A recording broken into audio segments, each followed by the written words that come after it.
dignitaries on the dais and friends from various government departments and state governments, आप सबका बहुत स्वागत है आधार संवाद के इस कॉन्फ्रेंस में। आधार संवाद की रचना इस तरह से की गई कि आज हमारे बहुत सारे गवर्नमेंट प्रोग्राम्स और नॉन गवर्नमेंट प्रोग्राम्स में आधार का एक मूल आधार ही है। एक तरीके से कई सारे प्रोग्राम्स का आधार है।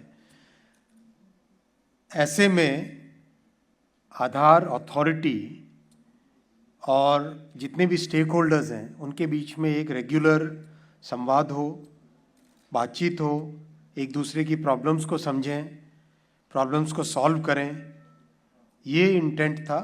इस इंटेंट के साथ आधार संवाद का कार्यक्रम शुरू किया गया। मैं धन्यवाद देना चाहूँगा। आधार के संवाद कार्यक्रम के 2 एडिशंस ऑलरेडी हो चुके हैं। जितने भी पार्टिसिपेंट्स गवर्नमेंट की तरफ से, गवर्नमेंट से बाहर से जितने भी पार्टिसिपेंट्स आए, उन सबको मैं धन्यवाद देना चाहूँगा।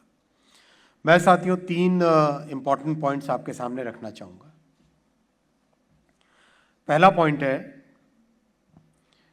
आधार ऑथेंटिकेशन को, आइडेंटिटी ऑथेंटिकेशन को हम किस तरह से कंप्लीटली ऑनलाइन मोड में लेके जा सकते हैं। इसके पीछे एक कारण है। आपने देखा होगा कई जगह आधार कार्ड की खबरें आती हैं कि आधार कार्ड फॉर्जिंग करके किया गया, फॉर्जरी करके किया गया, फोटोशॉप करके नया कार्ड बना दिया गया। ये एक बहुत बड़ी प्रॉब्लम देश भर से इसकी खबर आती थी। इस प्रॉब्लम को टैकल करने के लिए एक 2 स्टेप प्रोग्राम बना। 2 स्टेप प्रोग्राम में जब मिस्टर सौरभ गर्ग जी सीईओ थे आधार अथॉरिटी के, UIDAI के, तब फेस ऑथेंटिकेशन इंट्रोड्यूस किया गया। फेस ऑथेंटिकेशन एक non intrusive, easy to use method है। आजकल मोबाइल फ़ोन सबके पास है। डिजिटल इंडिया के कारण, 4G और 5G के कारण सब जगह डेटा की कनेक्टिविटी सब जगह अवेलेबल है देश भर में। उस बेसिस पे एक नया तरीका बना जिससे कि ईजीली ऑथेंटिकेशन हो सके। अब सेकेंड इसका स्टेप था ऐसी ईजी टू यूज़ ऐप बने जो कि बहुत क्विकली मिली सेकेंड्स में ऑथेंटिकेशन कर सके QR कोड यूज़ करके, और किसी को अपना कार्ड होटल में हो, फंक्शन में हो, ट्रैवल के टाइम में हो, वहाँ पे अपना कार्ड नहीं देना पड़े, कार्ड की फ़ोटोकॉपी नहीं देनी पड़े। ये थॉट प्रोसेस है। इसकी शुरुआत आज हो रही है। जो नया ऐप बना है, इस ऐप को अभी मैंने डेमो भी देखा यूज़ करते हुए। बहुत अच्छा ऐप बना है, बहुत ही इजी टू यूज़ है, बहुत ही इंट्यूटिव ऐप है। ये प्राइवेसी प्रिजर्व्ड है। जो हमारा डेटा प्रोटेक्शन का लॉ बना है, DPDP एक्ट, उसके सारे प्रोविजंस को इसमें इनकॉर्पोरेट किया गया है। ऑनरेबल सुप्रीम कोर्ट के जो पुट्टुस्वामी जजमेंट में सारे कंस्ट्रेंट्स रखे गए थे, जो 4 वॉल्स क्रिएट की गई थी प्राइवेसी की, वो सारे के सारे कंस्ट्रेंट्स इसमें इंक्लूडेड हैं। इसका कंप्लायंस इसमें हो रहा है। एज वी गो फॉरवर्ड, इस ऐप का यूज़ करने से अधिक ऑनलाइन ऑथेंटिकेशन होगा। That is our objective. ये पहला पॉइंट आप सबके सामने रखना चाहूँगा, और इसमें आप इस कॉन्फ्रेंस के दौरान अपने सुझाव भी दीजिएगा किस तरह से इस ऐप को और अच्छे तरीके से उपयोग में ला सकते हैं। How can we make it more user friendly, how can we improve the usage of it, can we think of integrating it with variety of very popular payment apps के साथ इसका इंटीग्रेशन हो सकता है क्या, टिकटिंग ऐप्स के साथ इसका इंटीग्रेशन हो सकता है क्या हम इसका इंटीग्रेशन किस पॉपुलर जो शो के टिकट्स बुक करने वाले होते हैं ऐप्स, उनके साथ इंटीग्रेशन कर सकते हैं क्या। ये सब पॉइंट्स भी आप लोग इस डिस्कशन में आज अपने विचार रखना, जिससे कि आइडियाज़ आपके आएंगे, आपके आइडियाज़ को लेके और अच्छा बेहतर एक फ्रेमवर्क बन सके। ये मेरा पहला पॉइंट था। सेकंड पॉइंट फ्रेंड्स आपके सामने मैं रखना चाहूँगा। आज के इस युग में एक नई क्रांति आ रही है, AI की क्रांति। It's a totally new, I would say, new industrial revolution which is happening. और AI का जो यूज़ है इंडस्ट्री की वर्ल्ड में आज से 15 साल 20 साल पहले भी होता था। I remember 20 years ago using algorithms which would be able to predict machinery failure, machinery ka maintenance, which were basically AI, but it was not called AI at that point of time. It was called more like machine learning and big data जैसे नाम इसके use होते थे उस time में. आज जो AI का नया फॉर्म, नया मेथड, नया एक रूप हम सबके सामने है, उसका डे टू डे यूज़ सभी लोग करने लगे. ऐसे में हमारा जो बड़ा ये स्ट्रक्चर है DPI का, और DPI के इस स्ट्रक्चर में आधार एक कोर है, उसका बेस है, उसका फाउंडेशन है. जैसा अभी एक वक्ता ने कहा, फाउंडेशनल DPI है ये. ऐसे में DPI के साथ AI को अगर हम कंबाइन करें, the power of DPI can become manifold. AI can be a big multiplier for DPI.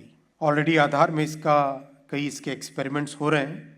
बहुत ही केयरफुली प्राइवेसी प्रिजर्व करते हुए, सेफ्टी और डेटा की सिक्योरिटी को देखते हुए कैसे हम AI का उपयोग कर सकते हैं, वो मैं रिक्वेस्ट करूंगा सभी आज के पार्टिसिपेंट से, आप सबसे.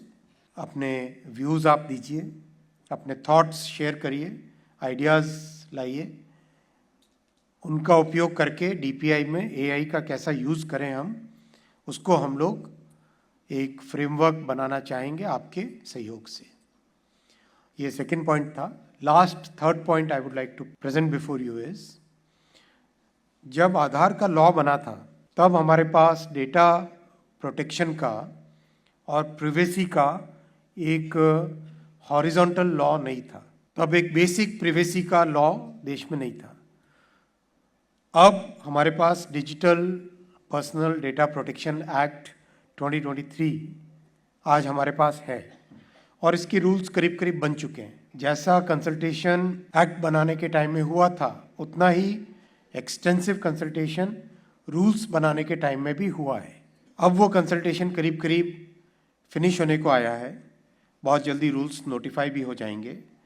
तो एक तरीके से हमारे पास देश में एकदम आधुनिक, एब्सोल्युटली मॉडर्न लीगल फ्रेमवर्क अब आ गया है. Now we need to see how the Aadhaar law can be harmonised vis-a-vis the DPDP Act. That is a task I would request the UIDAI authority to take as one of the major tasks going forward. Because when the Aadhaar Act was enacted, that time there were many gaps in the legal structure.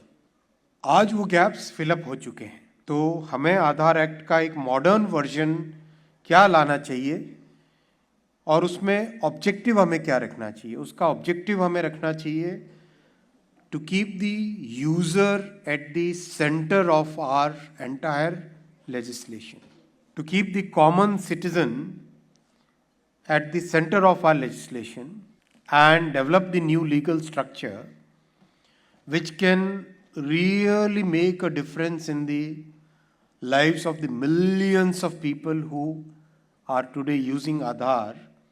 उनके जीवन में कैसे एक positive change आए, कैसे positive improvement आए, उनकी life कैसे हैसल फ्री बने.